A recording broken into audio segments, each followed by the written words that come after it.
Hey guys, I just played a game that I think you're going to enjoy. I wanted to share it with you and give you an opportunity to pause at the critical moments and see if you could find some of these nice tactics that popped up. So I was playing as white. This was a 3-minute blitz game, okay?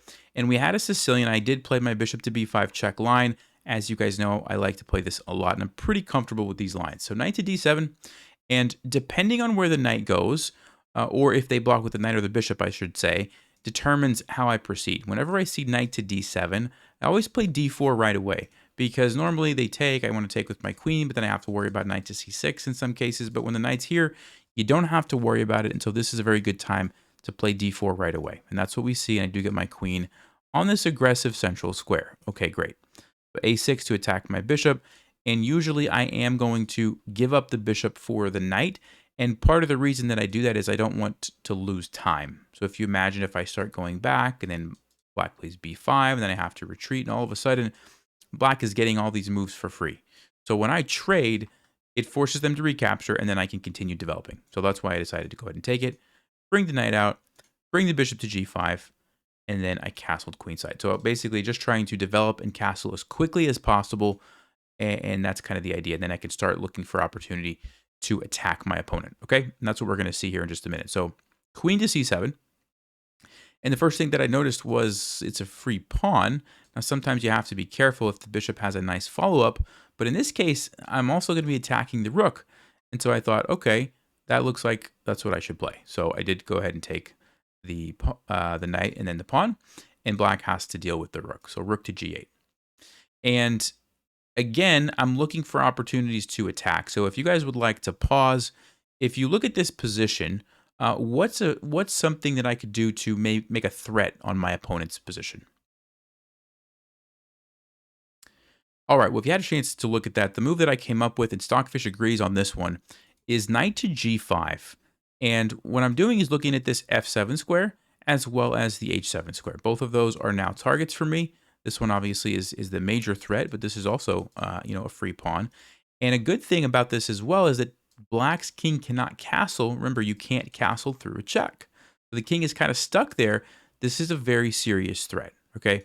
And there's a couple of other things I was thinking about. One was if black tried to play bishop to c6 to unleash the queen here, I was actually thinking about sacrificing my knight here on e6.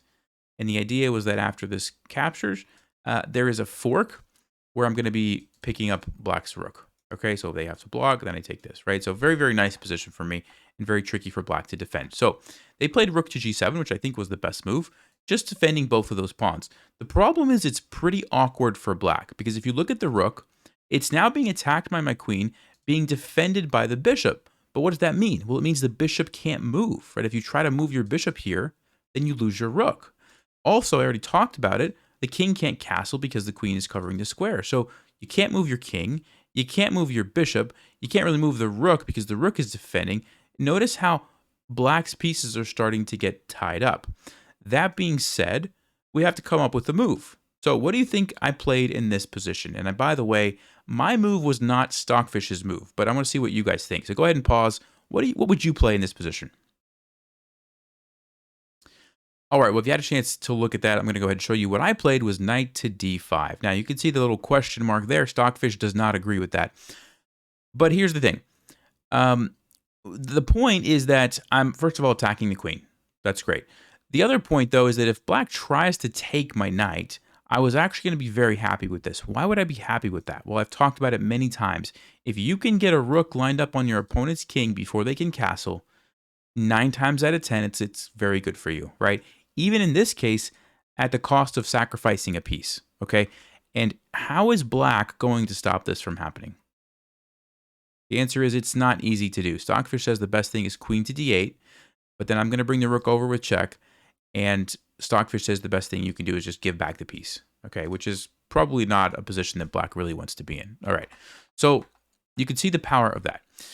But black didn't do that. They played queen to a5. Now, let's talk about why does Stockfish say this is the wrong move? Well, queen to d8 apparently is the idea.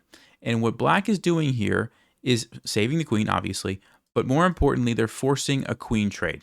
They're attacking my queen. And if I say, no, I don't want to trade because I'm trying to attack the king, let me just move over here, I'm just losing this piece with check. And again, it's forcing a trade. Okay, so it wasn't really an option for me. I would actually have to take the queen, and then after this, I actually have 2 pieces under attack. Now, it gets a little bit complicated because I can throw in knight to b6 and attack this, and it gets wild, but the moral of the story is it's actually better for black. Okay, so that's why Stockfish says knight to d5 wasn't the right move. So with that in mind, with the fact that black can play queen to d8 and force the queen trade with the knight here, what do you think Stockfish recommends as the next best move, or as the best move? If you had a chance to look at that, the move is h4 or f4. Stockfish thinks both of these moves are pretty good. And what do they have in common? Well, both of these moves defend the knight so that if black tries to play queen to d8 to force a queen trade, guess what? There's no more queen capturing the knight. So I can move my queen literally wherever I want. Stockfish says h6 is the best square. You're attacking stuff here, I guess. It maybe is the idea, or you're coming over here. I don't really know. But the point is, I keep the queen on the board, which means the attack continues, right? Black is still stuck in the center, and there's no threat here. Very interesting move, which I did not see in the game. That's kind of tricky to see in a 3-minute game, but it does make a lot of sense. All right, I just wanted to share that with you guys. Okay, so I played knight to d5 instead. Queen to a5, and I just played king to b1. And, you know, this is pretty common when somebody's attacking here. If you've castled queenside, a lot of times you can just slide the king over. So that's what I did there. h6, and if you would like to pause, what do you think I played in this position? All right, well, if you had a chance to look at that, I just took the pawn. And the reason I took the pawn is because what else can I do? I'm about to lose a piece. If I go back, it looks like black's going to be able to probably just take this, and the rook is invading, and I don't really have a good follow-up, right? And so I said, well, I guess it's time to actually just take the pawn. So I took it. You have to be careful, obviously stepping in line with the bishop like this, but I didn't see any immediate moves for black, and so I thought I would be okay. So now they captured my knight. And here I could have taken with the pawn, like I talked about before. But if you guys want to pause and tell me, what's the problem with this plan now? Well, if you had a chance to look at that, the problem is it's black's turn, and black's going to simply castle. And guess what? The king is gone. There's no more king to attack. King's totally fine over here. And now black is just winning. So, I mean, I'm down a piece, right? So because of that, I said, okay, it looks like it's too slow now. Because remember, before my queen was stopping the king from castling. Now it's not there anymore, right? So I said, with that in mind, I'm going to take with the rook to attack the queen in a different way and just to see what I could do. So I took with the rook.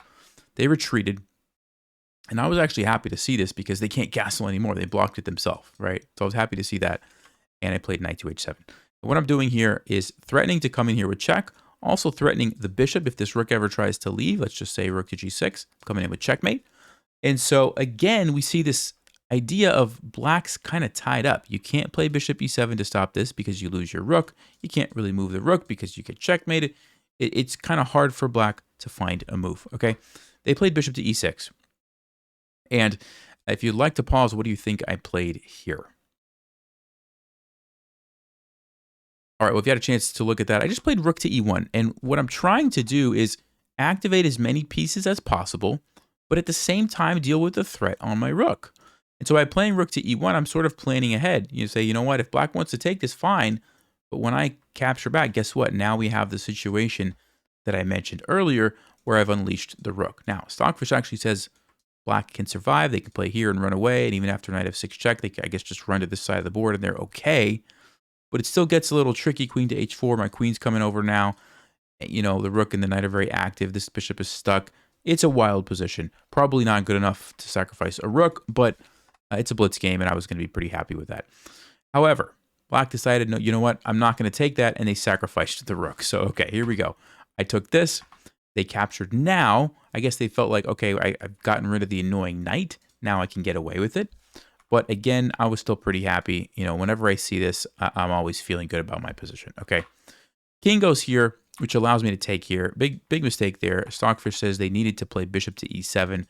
And if I try to come in with, let's just say, check here, I guess it's a different situation than what we saw in the game, which was here. Okay. Check. I just threw in these moves because I was thinking a little bit, and then I decided, you know what? I don't want to take a perpetual check. I'm going to play on. And so I played the move f4. Because in my mind, I was thinking, look, I have 3 connected passed pawns here, even though I'm down the piece. And on top of that, I have this amazing battery. Surely these pawns are going to be too powerful for black to stop. That's what I was thinking. However, right at this moment in the game, I had a new idea pop into my mind. So if you would like to pause, what do you think I played here? If you had a chance to look at that, the move is rook to e3. And what I realized was that if I could bring my rook up and over, I can come down here and checkmate the king, and that's very difficult to stop, okay? And so black plays rook to c8. I continued with my plan of rook to g3, and after bishop g7, I had to find a way through, because obviously the bishop is blocking me from going there. So what do you think I played in this position? Well, if you had a chance to look at that, the move is f6. It's a great move because, first of all, if the bishop takes, we do have checkmate like I just mentioned, okay? So that's pretty straightforward. And if the queen takes, the queen is no longer defending the rook over here, and so now I can simply take the rook with check, and this is going to be a winning endgame for me. So, and there's not really any other moves, otherwise I'm just going to take this with the pawn, and that's also checkmate. And so black actually just resigned in this position. So, fun little game, some nice little tactics, and some, attacking opportunities. I thought you guys might enjoy that and learn a thing or two. So thank you for watching, and I'll see you next time. Stay sharp, play smart, and take care.